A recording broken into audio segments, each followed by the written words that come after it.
Black Oni.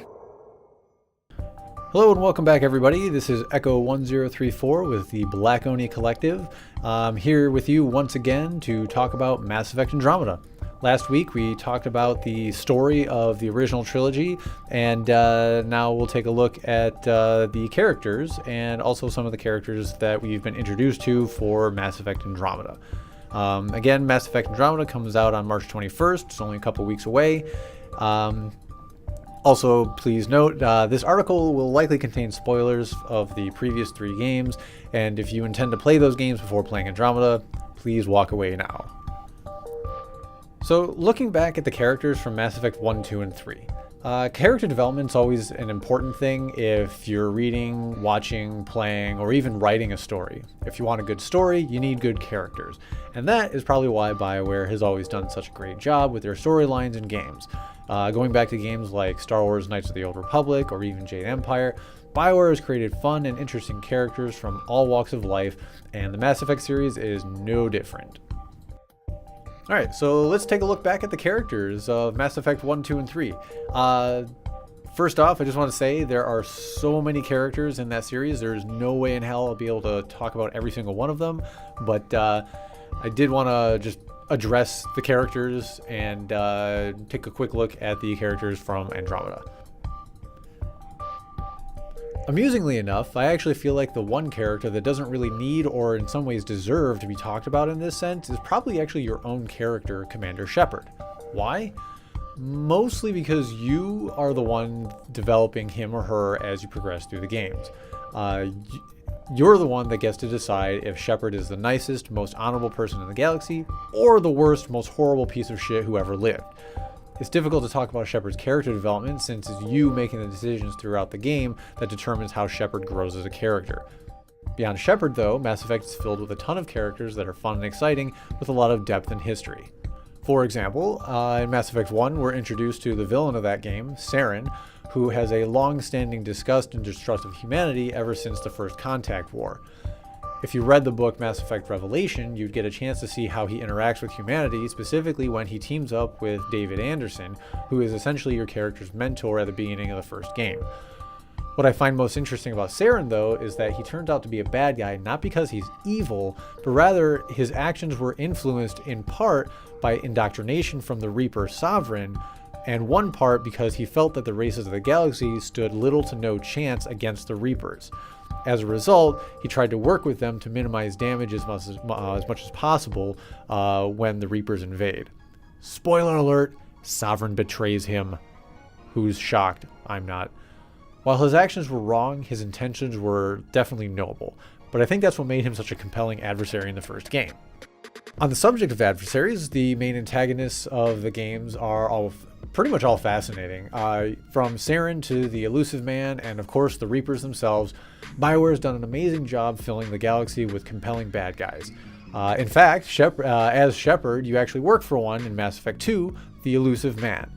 He proves to be an interesting person in his own right, but his goals and intentions ultimately lead him down a similar path than fate as Saren. But while Saren was trying to help all the races of the galaxy, the Elusive Man's goal was purely for the benefit of humanity. So along the way, Commander Shepard teams up with a wide range of people from a variety of alien races, beliefs, and attitudes. This diversity is probably one of my personal favorite things about the games. Each character you have on your team brings their own ethical and moral codes. And each one of them develops at their own rate as well. For example, you've got Garrus Vakarian, a Turian who started as what was essentially a criminal investigator on the Citadel, but eventually teams up with Shepard in the first game, and eventually becomes a tactical military genius as well as a leader in his own right, all the while trying to keep his insecurities or lack of faith at bay, and Shepard helps bring him a purpose, and eventually he finds his own way. In addition to Garrus, we also have Liara T'Soni. She changes quite a bit, actually, from the first game to the second and third. In Mass Effect 1, when you first come across her, she's essentially a nerdy scientist who comes off as a naive teenage girl. But in Mass Effect 2 and 3, she's pretty cutthroat in her new position as the Shadow Broker, which is the title she takes as the head of a massive underground intelligence network that spans the entire galaxy. This is one hell of an upgrade. Then you've got characters like Miranda or Jack from Mass Effect 2. both of which start off as extremely serious individuals. Although Jack's personality was always extremely explosive. Yeah, that's definitely the right word. But if you take the time to get to know either of them and actually help them work through their issues, sometimes those issues are with each other, then you actually find out that each of them has a much softer, caring, and more loyal side than their exteriors depict.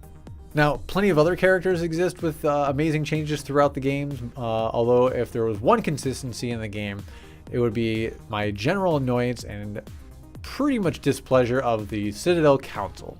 Sure, they mean well, but for fuck's sake, they always frustrated the living hell out of me. Whether it was in Mass Effect 1 and brushing aside the existence of the Reapers, or even in Mass Effect 2 when they ignored the threat of the Collectors, who, by the way, were working for the Reapers the whole time, they always found a way to make me mad out of their sheer stupidity. So, what can we expect from Mass Effect Andromeda? Just like the story, we don't know a ton about each of the characters, but we do know who will be in your squad. As the player, you actually take the role of one of the two Ryder twins, Scott or Sarah Ryder, and depending on if you choose male or female, you will play as either one respectively. Along the way, there are several people that you'll team up with, and those characters will include Cora Harper. She is the second in command of the Human Pathfinder team. She seems pretty serious, but she definitely looks like a badass. The most interesting thing to note about her, though, is her name, Cora Harper. The reason I say this is interesting is because if you know anything about the Mass Effect lore, is Harper is the same last name as the Elusive Man. The Elusive Man's real name is Jack Harper. So this is BioWare. They don't do anything on accident or coincidence. So there has to be a connection here somewhere. Either that or they're just trolling us. But maybe they're related. Maybe she's his daughter. All I know is that I can't see this being a coincidence. And I'm very curious to see how this plays out in Andromeda. Maybe she went to Andromeda to get away from her father. Or maybe she was sent by the Elusive Man himself to spread humanity's awesomeness to the galaxy. Who knows? We'll see, but I'm definitely intrigued by that. Moving on, we have Liam Costa. He's a human combat and crisis response specialist and apparently a very idealistic person. He trained as an engineer, eventually became a policeman before volunteering for the Andromeda Initiative. He's also British, which also makes him awesome. So yeah, there's Liam. And then we've got Peebee. She is an Asari with an awesomely adorable nickname, who also kind of changes the norms from what we've seen of Asari in past games. Unlike Liara and Samara, who are relatively serious in the first 3 games, Peebee is apparently very bubbly and extremely independent. If you've played Dragon Age Inquisition, she sounds a lot like Sarah to me, so that should make her a lot of fun to interact with. Moving right along, we now have Vetra Nyx. I'm actually intrigued by this character as we've hardly ever seen female Turians in the original trilogy. Vetra seems to have lived on the streets and has likely been part of criminal gangs or mercenary groups, but from what I can tell, she is likely to be a badass and probably a good person to watch your back in a fight. Okay, let's face it, it wouldn't be a Mass Effect game without a Krogan. A fucking Krogan. And now we have Nakmor Drak. Let's face it, Krogans are awesome. They're the galaxy's muscle and all-around beasts who also make for loyal friends and epic allies. Drak himself is an interesting departure from Rex and Grunt from the original trilogy because Drak is actually really, really old.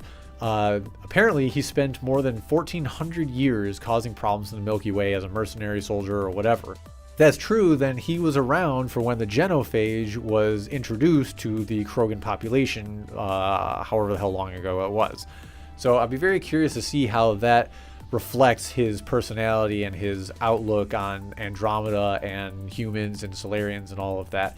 And I'm just really glad to have a Krogan on my team. Fuck yeah. And last but not least, we have Jaal. Jaal. I have no idea how to pronounce that, but it's Jaal. Jaal is actually a member of one of the many races that's actually native to the Andromeda Galaxy. Not much is really known of him yet, but he has been described as a resistance fighter. I'm very curious to see how that will play into the well, I'm curious to see how he will interact with the quote-unquote invaders from the Milky Way. If he's a resistance fighter, who is he resisting? Is he resisting the invasion of the Pathfinder and Andromeda Initiative, or is he resisting somebody else in their own galaxy? Now, these are just the characters you get to take with you during your time playing Mass Effect Andromeda. Who knows what other characters we'll get to see, interact with, fight, and more. Okay, that about wraps up week 2 of this 3-part series on Mass Effect's past and future. Again, if you haven't checked out part 1, go do so now. You can also find the first article and video on blackoni.com's blog. And next week, we'll look into the combat mechanics of the original trilogy and how it's evolved over time, as well as take a look at what we've seen thus far for Andromeda. So yeah, that's about it. What do you guys think? Are you still looking forward to Mass Effect? Who are some of your favorite characters from the original trilogy? Who did you romance? Were you a Paragon, Renegade, or were you somewhere in between? Let us know. Okay, that's about it. Again, this is Echo1034 with the Black Oni Collective. Do the like, subscribe, and all that nonsense, and we'll see you in part 3 next week.